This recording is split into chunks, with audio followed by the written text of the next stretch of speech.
I'm excited to be talking about shifting diets. We have a really fantastic panel today. Jack, who has just been speaking, I hope you've had a chance to catch your breath, Jack. Jack's the director of the Food Systems Institute in Nottingham. Really brilliant to have you here. We have Hannah Cornick, who's Head of Sustainability and Social Innovation at Danone. Brilliant to have you here too, Hannah. And Hermione Dace from the Tony Blair Institute. She's a Senior Policy Analyst. Sadly, we don't have Rebecca Sudworth with us, who was going to be joining us from the Food Standards Agency. She's not well, unfortunately. So go easy on us on questions on regulation, because she was going to be our guru on that. But we've obviously, between us, probably got a few things to say about that. So we're going to kick off with, I think, trying to set the scene to start with. Really a bit of context, which I think we're going to turn to Jack to sort of start with, on why dietary shifts. Set us a little bit of that context of food system transformation, why are dietary shifts important at the moment? Yeah, and I think some of that was said in the last session, that there's a huge environmental impact from the food that we produce today. The direct impacts, but of course we're also, food waste is a third of food, and so how we eat has a huge impact on the planet. And if we're eating in a healthier way, it would actually end up being a better diet for us, and it would be a better diet for the planet. I think we sometimes forget how quickly things have gone bad. And, I did mention before 1975, basically no country on the planet had an obesity rate above 15%. And so it is possible for things to change dramatically and quickly. It's just nobody was really trying to do it. And so, I published a book in 2021, Why Smart People Make Bad Food Choices. And part of my conclusion was it has a lot more to do with our food environment than does the individual choices. You eat what's put in front of you, you eat what's at the store that you can buy. And so I think that the challenge and the opportunity is, what would it take for us to redesign a food system that actually delivered healthier and more sustainable food so that we wouldn't have as much of a burden on the individual? And so I think part of that food system transformation is, how do we do it in a way that people are excited about? Because if you tell people to eat less meat, they will probably eat more. And, if you tell people you're going to tax it, then they're going to get voted out of office. And so, a lot of these challenges, it's not easy to figure out how you're actually going to bring them about. So I'll stop. So tell us a little bit more about what you mean by the term food environment. It might be new to some people. Give us a bit of some examples of how our food environments shape the decisions that we're making about what to eat. Yeah, well, I'll give you an example. I'm at the university, and I go to the cafe every once in a while for lunch, and the amount of food they give me is 2 adult servings of food. And so, which is great for me because I eat half of it and I take it home and I have dinner. But pretty much every student is eating twice as much food as they need. Now, a lot of students, they can eat a lot and they're going to be fine. But, not everybody is going to sort of divide their food. And sometimes it's not easy. I'll give you another example. There's some of you may have heard of the Cheesecake Factory in the United States. It's known for enormous portion sizes. And one time I was there, and I was surprised that the portions were not as big as I expected. But then I took a 9-inch plate out of my wife's purse, and I replated my food to the embarrassment of my children. And it turned out it was 2 adult servings. The plate was 15 inches wide and 12 inches deep. So even somebody who is hyper-focused on food portions was convinced I was going to eat the entire thing and still be hungry. And so, it's like, if the food on your plate, most of us don't know what an adult serving of food looks like. If you eat a kid's meal at McDonald's, well, the hamburger is a hamburger from 1955. The small fry is a large fry from 1972. And of course, the soda would have been a 6-ounce soda. So a kid's meal is about, 200 calories more than an adult serving of food in 1955. Great. So you've talked quite a bit there about portion sizes and how important that is for in our food environment. Of course, there's also other aspects around how things are marketed to us or the relative price of different things. Maybe do you want to make a little bit of comment on that? Well, and just how we consume. We're snacking more. We're changing how and when and where we eat. You might do it 24/7. The things that have been tried to make us healthier. We were advised to eat low-fat products. Well, our brain thinks if one low-fat cookie is good for me, the entire box is going to be great. And so, the way things are marketed has also shifted. And of course, we're getting 24-hour marketing. Kids are being marketed to. And so it's happening in a ubiquitous way. And could you unpack, you did also say, if we're all eating more healthily, then that would also be good environmentally. Can you just unpack that a little bit more? Where are those kind of real co-benefits, and are there any trade-offs? Well, so in Western economies, there aren't that many trade-offs. I mean, most people would be healthier if they ate fewer calories, and the protein, most of us get more than enough protein in our diet. There are many parts of the world where they need more protein, and animal protein is the fastest way to a more nutritious diet. So it does depend. Cost matters to consumers, and so just telling people to eat less, people are making really tough decisions in terms of how and what to eat. But there are definitely a lot of co-benefits in terms of if we're eating more fruits and vegetables, we'd probably be eating less meat, and if we were eating less carbs, we'd probably be having fewer calories. And so there are definitely things, but the system decides what gets on your plate, and subsidies and all sorts of things are involved in that. So a big opportunity with just volume. If we're eating less, then we're having a bigger impact on our positive impact on our health and an environmental benefit. And also, if we're switching out some of the animal source products in favor of things which are really good for us, like fruits and vegetables, then we also see some of those co-benefits. Hannah, let's come to you. Danone obviously has a lot of plant-based products. Tell us a bit about how you've gone on that journey as a company, what you think the role of the different actors in the supply chain up to the point where you're a manufacturer like Danone. What are your respective roles in actually moving that food environment to enable those dietary choices? We can't hear you actually, just hold on a second. Is there somebody from the tech side who might be able to help? Thank you.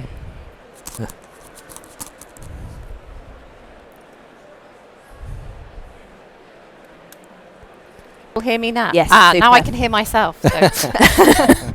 It's very weird with these headphones on. I was just going to say that for those of you who are maybe less familiar with who Danone are, we're a food and drink company. So we have plant-based brands like Alpro. We also make dairy products like Activia. We make infant formula such as Aptamil, and we also own water brands like Harrogate, which we have here today. And our focus is very much on health. So our mission is all about delivering better health through better nutrition. We actually also have part of our portfolio which is very focused on specialized medical nutrition products. But we really want to do that in the most sustainable way possible. And I think as a company, we have been on a bit of a journey to get there. So, actually in the past, we used to sell beer, pizza, biscuits, all of those things, we've now moved away from. And in around kind of 2000, we made a really conscious decision to actually shift our portfolio to a health-focused portfolio. So now almost 98% of our products are non-HFSS, for example. And just tell everyone what that is. Okay. So that means products that are not high in fat, salt or sugar. So kind of one of the, classifications that we use here in the UK and Ireland of how healthy products are. So I think it does show you that you can shift your portfolio, especially if you kind of put that concerted focus on it. And, to really hold us to that for the future, we've set out a series of health commitments in the UK and Ireland, which are sort of standards that we will never let our portfolio fall below. And that's, I think, the sort of approach that we're also taking on sustainability. We have what we call our frame of action at Danone, which is one planet, one health, because we really recognize that interconnectedness between the health of people and the health of the planet, and definitely see those sort of co-benefits that we've already been talking about. So we're using things like our science-based target on carbon reduction to really stimulate action in the business on how can we source our ingredients more sustainably. So, for example, on dairy, how can we dramatically reduce the methane emissions from cows? How can we manufacture those products more sustainably? So shifting all of our energy use to renewables, and we're already at 100% renewable electricity. How can we package them more sustainably and then make sure that packaging gets back into the system? But I also think consumption is a really important part of it, and that we do see ourselves as playing a role in making it both easier and more attractive for consumers to eat healthy, sustainable food. So I think, on the easy side, that very much is down to us and the choices we make in our portfolio. And what we've tried to do is really embed our health and sustainability commitments in our innovation process for all of our products. So every time we're either introducing a new product or making changes to a product, we're assessing that against our commitments on health and sustainability and asking ourselves, is that going to take us in the right direction to where we want to go? But I do think there's also an opportunity for us to engage a bit more proactively with consumers as well on these topics, but I think we need to do that in a kind of way that feels positive and is also quite pragmatic. We're definitely not in the camp of telling people what they should and shouldn't eat, and I think there needs to be a degree of balance there, and maybe kind of meeting people where they are and helping them make those sort of smaller changes. So I do think that on our Outpro brand, that's a really good example of where I think we've really been pioneers on how you can make plant-based foods mainstream. And I think a lot of that comes down to actually kind of celebrating them for their uniqueness, for their taste, helping people understand those different health and sustainability benefits and making it feel like a positive choice rather than something you're having to compromise on. And are you seeing evidence of a dietary shift in the direction that we're talking about here in your sales? To a certain extent, I think, there's been obviously a lot of focus on the plant-based foods market. I think, we saw kind of maybe sort of earlier kind of rapid growth in that segment. I think that has plateaued to a certain extent, and I think what that means is we've probably captured the people who were already predisposed and very interested in kind of choosing products either for their health or the sustainability benefits, and now we need to kind of open up that new wave of growth with people who actually might not be kind of considered eco-actives, but actually want a product that's good for them. So I think what we really see in our research is that actually health can be that in with people. It tends to rank a lot higher than sustainability in, for example, drivers of product choice. So how could we use that perhaps as the kind of initial way to engage people on some of these product choices and then talk about the benefits for the planet too? Because ultimately we know people want food that's good for them and good for the planet. And focusing on the plant-based milks, how important is price parity? I mean, at the moment they are more expensive than cow's milk. Is that an ambition? Do you think that's where we need to be in order to see the sort of, more substantial shift? You said we're sort of plateauing a bit, like a more substantial shift. Is that kind of an ambition from a Danone perspective? I mean, I think we see price as only one part of the puzzle, really. I mean, I think there are definitely examples, for example, some of the coffee chains who've looked at maybe removing that kind of premium that you pay on plant-based milk, where that has driven some growth. But being really honest, speaking to them, that hasn't suddenly unlocked a whole new wave of consumers choosing plant-based. So I think it's really about kind of understanding and engagement with consumers about what are the benefits of choosing that. We don't want people to feel like they're having to make a compromise or doing it just because it's good for the planet. We want them to see the benefits that it brings to them from a health perspective, for example. And are there any technology kind of breakthroughs that are needed to bring that price down, or is it a kind of volume game essentially? I mean, I think a good degree of it will come down to that. How do we make these products more mainstream? Yeah, okay, so you really drive the volume.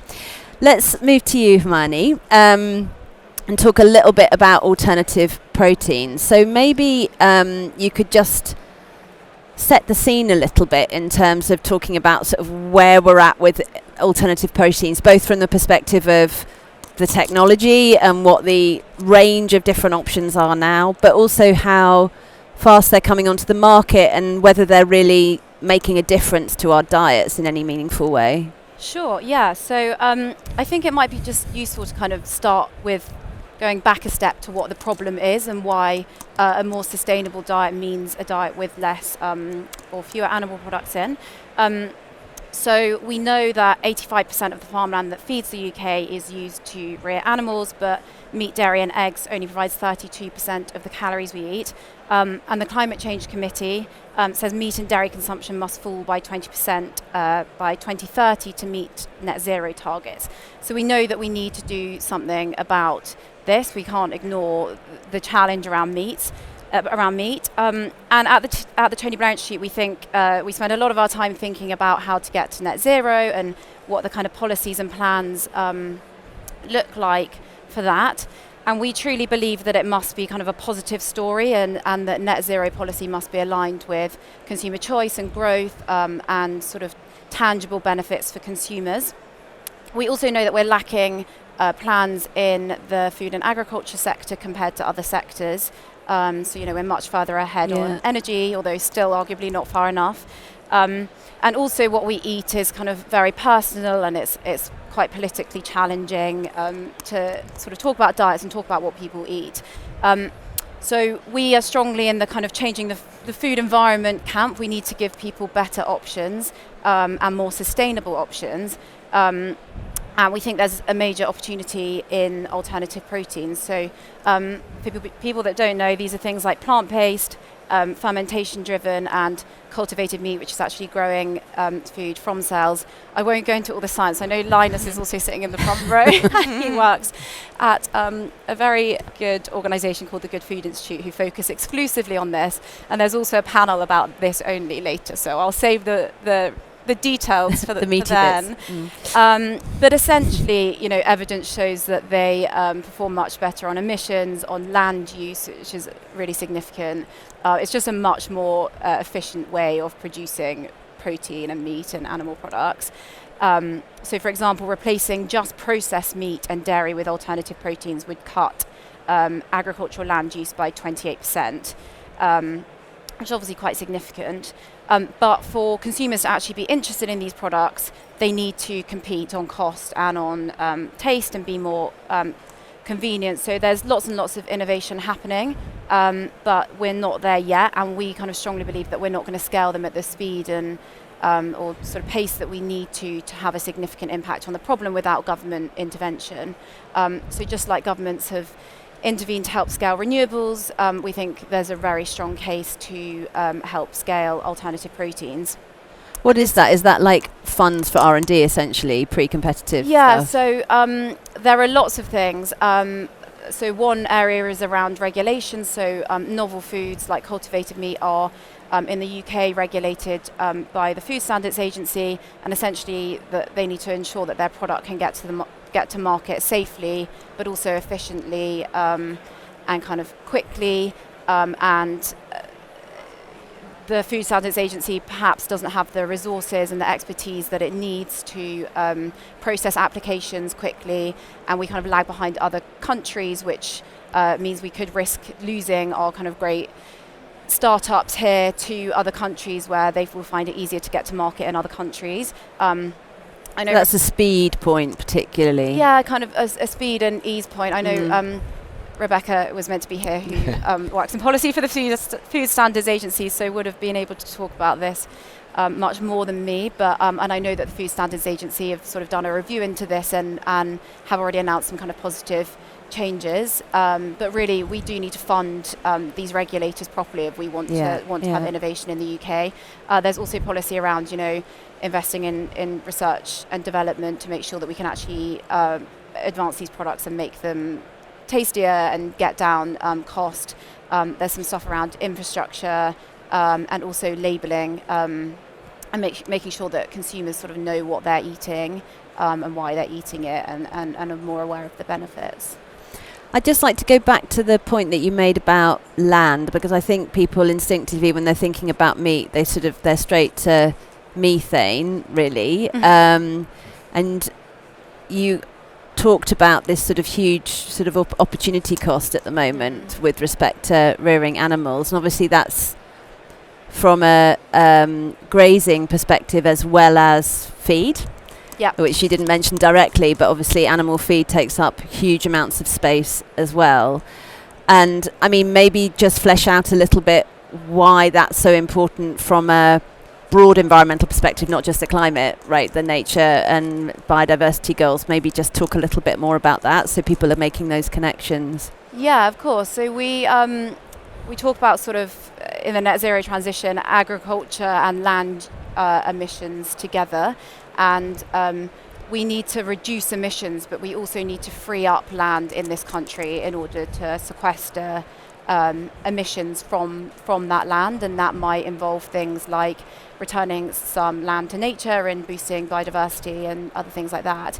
And you're right, it is a huge opportunity cost. I mean, when I first sort of started working on this in this area, I was really, really staggered by just how much land, growing feed to animals, to feed to us takes. It really is just incredibly inefficient. I think it's also interesting to think about it from a global perspective, because in this country, I don't know the exact figures, but I think there's some evidence to say that meat consumption might be sort of decreasing slightly. But actually, if we look at other developing countries in Asia and Africa, that is where meat consumption, or the increase in meat consumption, is going to come from in the future. And we at the Tony Blair Institute, we do a lot of work with, we work in 35 countries around the world. For lots of them, agriculture is a big priority. But as other countries are thinking about how to reduce emissions, we can't sit here and say you can't develop, you can't eat meat. So we think that scaling technologies and scaling alternative proteins presents kind of a really significant opportunity for the rest of the world as well. And sorry, to link that back to land use, there are lots of other places around the world, rainforests and so on, that sequester carbon, and we, I think, are at risk as diets change that we will lose that land to food production and meat production if land use continues to expand for agriculture. And you talked about the fact that food and agriculture, in terms of its contribution to delivering net zero, has been pretty flatlining. I mean, there's been a little bit of emissions taken out of transport and so the energy-related bits, but other than that, the share of emissions which agriculture is taking up is gradually growing as a result of other things coming down. And I'm interested to know whether you, what obviously TBI is could have connected into the political sphere, and I'm interested to know whether you think that is going to really shift attention in the net zero kind of world to food and agriculture, because at the moment food and agriculture is a little bit of an afterthought. I mean, we sort of saw at COP food and agriculture sort of climbing up the agenda last year, but it's relatively recent, right? How do you see the sort of next few years with respect to the sort of prominence of these conversations within the net zero discussions?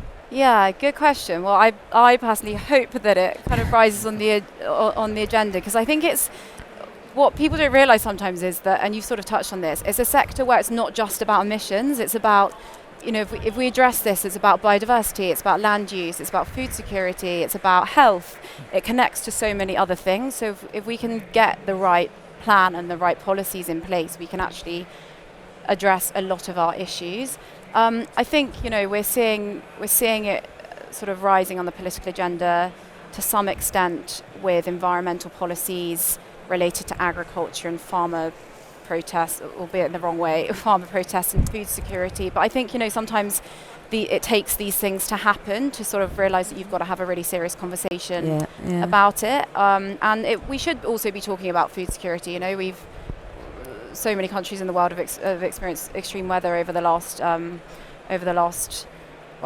decades, but much more recently. And we should also be thinking about how do we get to net zero, how do we increase biodiversity, how do we free up land, and how do we increase food security. Yeah. So I didn't directly answer your question because I don't know. I hope it will, and my sense is that it will. We will have to start thinking more seriously about this topic. But I think there's no denying the fact, and we haven't even sort of the elephant in the room in this conversation is, of course, that it's incredibly difficult to talk about meat in particular. I mean, obviously plant-based milk sort of comes in on the back of that, but the meat conversation is really, really difficult. And I'm interested to hear all of your views really on how we can take the heat out of that conversation and try and have a slightly more pragmatic conversation about the importance of dietary shifts. Jack, do you want to come in? Yeah. Yeah, I'll give two quick examples. One, we often have the wrong conversation. So if we're talking about alternative dairy, what's the single biggest driver of reductions in fluid milk consumption in the United States? Anybody guess? Water. More than 50% of the reduction is because we just drink more bottled water. 6 to 7% is because of alternative proteins. So the dairy industry is 100% focused on a sector that has almost no impact on it. No dairy farmers worried about big water. And so the language we're using, I mean, they claim to be responsible and they're not. But an example of how using foresight could change a conversation, I'm working with dairy farmers and alternative protein. Well, if we didn't expand animal agriculture at all by 2050, and all of the growth was from alternative proteins, well, that's a better world for livestock producers. Because if demand increases and supply is flat, they make more money. So, but they're afraid of that future, and yet that's the future that's actually better for them. So how do you change the nature of the conversation? If we produce 25% less livestock in 2050, but we reduce it in the least productive places, that's wildly better for the environment, and most livestock producers are making 4 or 5 times more money. And so the nature Can of the you draw on any examples of where a conversation like this in another area has shifted in the way that you've described, so it sort of opens up a different type of conversation? And can you draw I'll give you 2 parallel? examples. Yeah. So one where the language didn't change, but in the United States, we produce about the same amount of beef today we did in 1990, but the value has doubled. So it's possible to have flat production and increases in value. Mm-hmm. And so then another example, has anybody heard of clean meat? A few people, I'm sure Linus has. Well, cultivated meat, lab-grown meat used to be called clean meat, but it was offensive to livestock producers. So I spent 10 months working with all of the producers in the United States to get them to change the language they use. And so because of that, it decreased that tension with livestock producers who mostly don't care about cultivated meat, but they were trying to ban these products before. And so the language we use determines whether people fight it or don't care about it. Yeah, the importance of language. Hermione, Hannah, do you want to come in on this conversation at this point about how do we take the heat out of the conversation on meat? Sure, I can. I think to sort of echo what Jack said, I think it's quite a polarized debate at the moment between new technologies like alternative proteins and traditional agriculture, and I think we need to get to a place where we don't see it like that. And a resilient future food system, it will be diverse. We'll have new technologies like alternative proteins. We'll have controlled environment agriculture or vertical farms, I'm sure in some places we already do, and there'll also be a role for sort of productive and efficient traditional agriculture. And I think there's more work to do in setting out sort of how all of these things can work together. So, for example, sorry to shout out to the Good Food Institute again, but I know that they've done some work in the past about how farmers can potentially grow the inputs for plant-based meat, and how all of these things can kind of come together to So again, sorry, not a complete answer to your question, but I think there's more that organisations can do there. And I think from my perspective, and I guess can't really comment on meat directly, it's not a kind of area that we work in, but I do think there's something also about kind of recognising and celebrating the positive role that agriculture can play, because I do think, as you mentioned with kind of farmer protests, that they do feel demonised at the moment. They feel like they're being made to be part of the problem, where actually farmers play a really important role as kind of custodians of our environment. And if we can put the right incentives in place to actually encourage those kind of nature friendly and lower carbon farming practices, we really strongly believe in kind of the potential of regenerative agriculture at Danone to make actually agriculture part of the solution, and dramatically reduce carbon emissions, but also deliver those kind of positive benefits for soil health, for water quality, for biodiversity. So I do think there's a future where these things can kind of coexist together, and I do think we need to kind of avoid kind of demonizing any one part of the system, really. Yeah, I think you're right, and I think at the moment what we're seeing with farming is this sort of, trying to shepherd the sort of farming transition and paying farmers for environmental goods, but not really, I would argue, creating the right conditions for success, because we've at the same time opened up new trade agreements which are undermining British standards, and we've got a whole pile of kind of climate pressures, and the subsidy pot is not being dipped into really to the extent that it needs to be in order to support farmers financially with that transition. So there's a stack of reasons why things are not going perhaps as they'd like. The other area, and good, we've got some questions coming in here.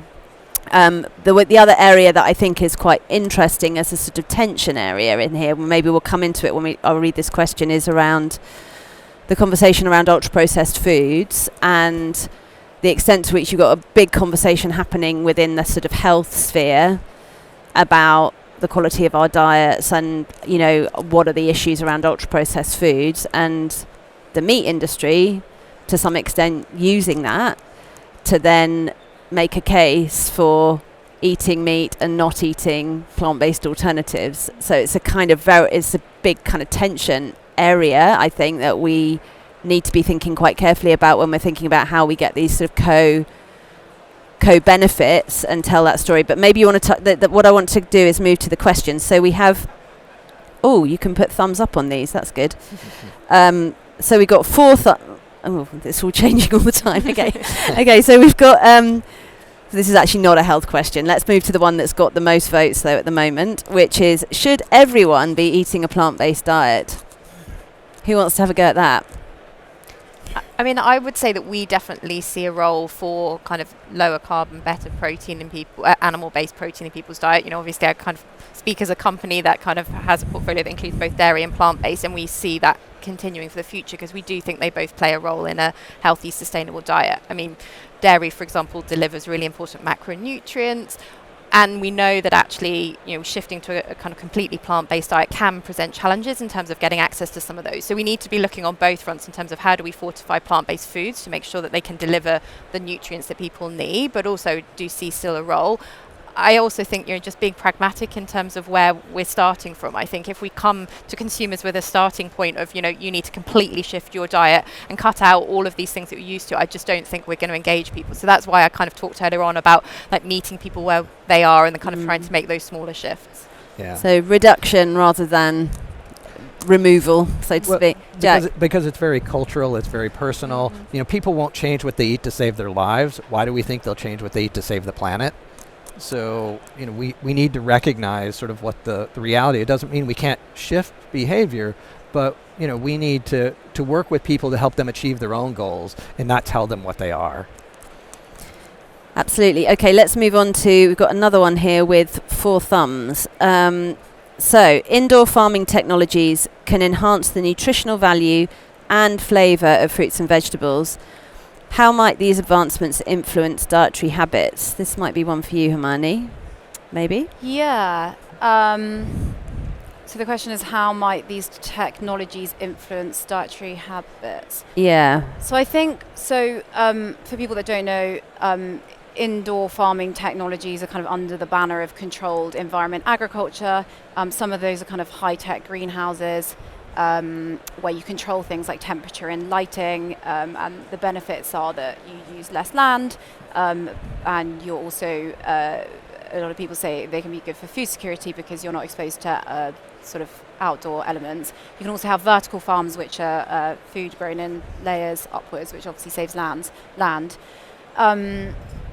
I think probably for rich people. So you might have seen products grown in vertical farms in, there used to be I can't remember what the company was called, in M&S, where there was an actual small vertical farm that was kind of fully lit with LED lights in the store, and they are marketed as sort of healthy. They're grown in this indoor environment, but they're expensive. They also take a huge amount of energy, so that's a real challenge. Like, if this is going to be a sustainable solution in the future, we need to reduce energy costs and make energy more efficient for them. I think I don't think it's going to fix our issues of diet-related disease anytime soon. Is my answer to that, because these are products that are at the moment marketed at people who can afford them. I might do a small shout out for mushrooms, also farmed indoor, and quite an interesting emerging source of protein in the diet.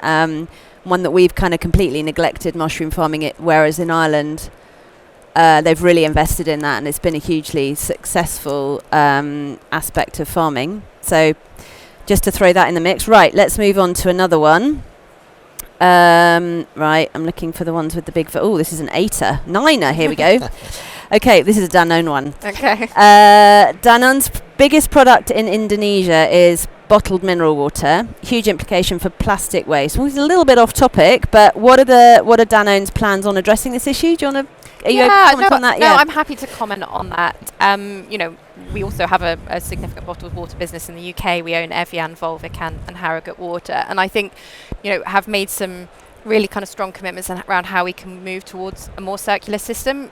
Again, I kind of still see a role for bottled water, particularly in kind of more developing countries, actually, in terms of people getting access to safe drinking water. But we need to make sure that the packaging does not end up in nature and comes back into the system. So, we've committed, for example, that by 2025, all of our Evian and Volvic water bottles will use 100% recycled content. We really support the implementation of a deposit return scheme in the UK. So we're obviously kind of disappointed by last week's announcement about a further delay, because, actually we see in other countries where they have deposit return schemes that can lead to 90% recycling rates, and currently we're more around the 60% mark in the UK. So, I think there is a role, as long as, we're really thinking about how we create that truly circular loop, minimise materials as much as we can, but then get everything that we can back into the system.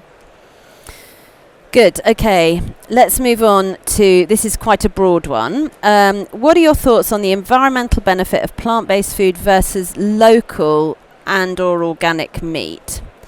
Doesn't imported plant-based food have a larger carbon footprint?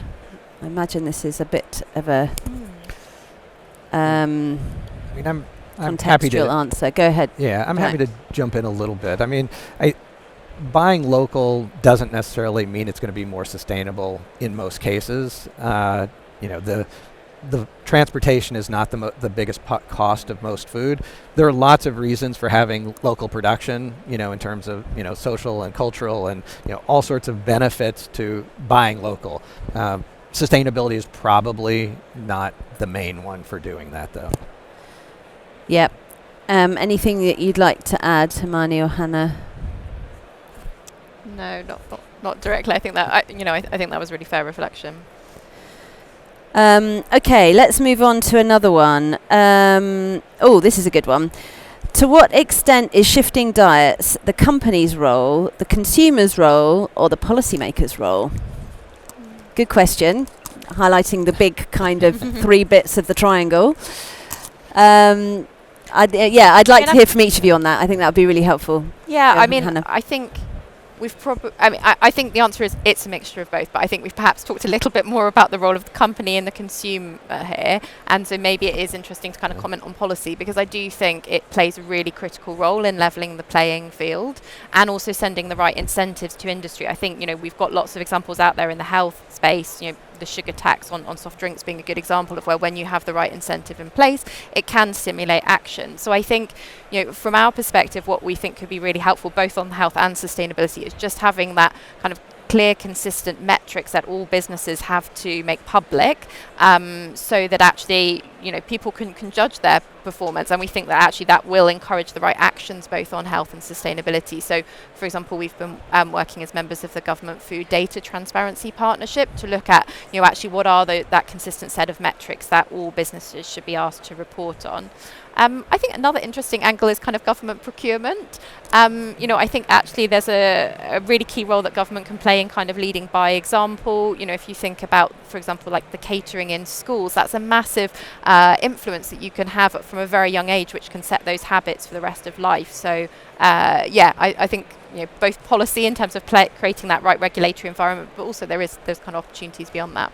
Yeah, brilliant. So disclosure of data and public procurement. Hermione. That's firstly a very good question. I think it just has to be a bit of everything. I mean, you've got to have a bit of demand and interest in this topic from consumers. You need companies doing amazing things and innovating in this space, but I think with my main emphasis would be on the role of policy, because I don't think, policymakers and governments set these targets, which are completely right to set, but they've then got to put the kind of right enabling environment and policies in place to help us meet them. And as I said, I won't sort of repeat what I think the sorts of policies we should be focused on are, because I set that out earlier, but I think we need policy to allow these companies to scale. Jack? Yeah, so I think many consumers would like to eat healthier and more sustainably, and I think they find it hard. And so I don't think you can leave it to the consumer.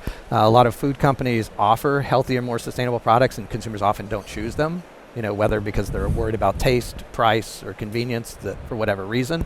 So I think there's definitely a role for policy. I think food companies should be advocating for policy, because if this is a $10 or $12 trillion global challenge, I mean, it's going to break the healthcare system in pretty much every country in the world. So food companies can either be part of creating a system that they can live with, that will be co-created, or they can wait for a system to be imposed upon them, because governments will have absolutely no choice at some point but to do it. And so I think they'll get a better system, but we need metrics. We need to actually demonstrate that we're delivering people being healthier every year. Otherwise, it has to be, sort of forced on the system. So I think my instinct to that answer would be to gravitate towards policies, and then they shape the business behavior. But I think I'm also cognizant within this difficult conversation about meat that we've also got to open up the public conversation so that it feels like it's more enabling for policymakers and businesses to act. And so that's, I think, more consumer facing in that sense, even if it's not about campaigns oriented at getting consumers to shift their diet. We need to do some more work to try and open up the conversation, I think. Anyway, we are coming to the end. We have like a minute or two minutes in which to hear. Thank you all for brilliant questions, by the way, really good. But we're now going to turn to each of you for your call to action to the audience. So you've got less than a minute each to give us your call to action to the audience. I think my call to action does really build on that last point you made. I think we're in a critical year with the election coming up in the UK. I think we've got a real opportunity to kind of influence policy so we can have that more joined up kind of health, food, nutrition, farming policy. I think policymakers are scared about, for example, coming across as interventionist or nanny state. So I think if we, as kind of industry, NGOs, experts in this space, can come together and also come to policymakers with solutions, examples of where things are already working so that it feels positive, I think that there is the kind of willingness there and the possibility for change. Thanks, Hannah. This is cheating a bit because mine is directed at policymakers rather than the general audience, but if there are any policymakers, then this is me. It's just quite simple to pay as much attention and sort of policy support to food technologies as we do to renewable energy technologies, because as I mentioned earlier, it's not just about emissions, it's about food security, it's about biodiversity, it's about land use, and the benefits on offer are really enormous. And this could also be a really exciting economic opportunity for the UK if we sort of become first movers and get the regulatory environment and policy right. Jack. So before I joined the university, I was with the Nature Conservancy, which is the world's largest conservation organization. And so for me, communication really matters. We need to stop telling people what they should do and talk to them about what they could do. And so consumers and farmers and people, nobody likes to be told what to do. I have 2 college-age kids, and if I want them to do something, I tell them the opposite. So we need to change the nature of the conversation. And I don't see too many conversations, even at places like this, where we talk about the language we're using and the way we talk about things just as much as what we're doing. It's how we talk about what we're doing. Thanks, Jack. That's a really good reminder for us all, I think, particularly around this difficult conversation. So thanks all very much. We've come to the end. Thank you to all of our 3 brilliant panellists and for all your good questions, and enjoy the rest of your day. Thank you.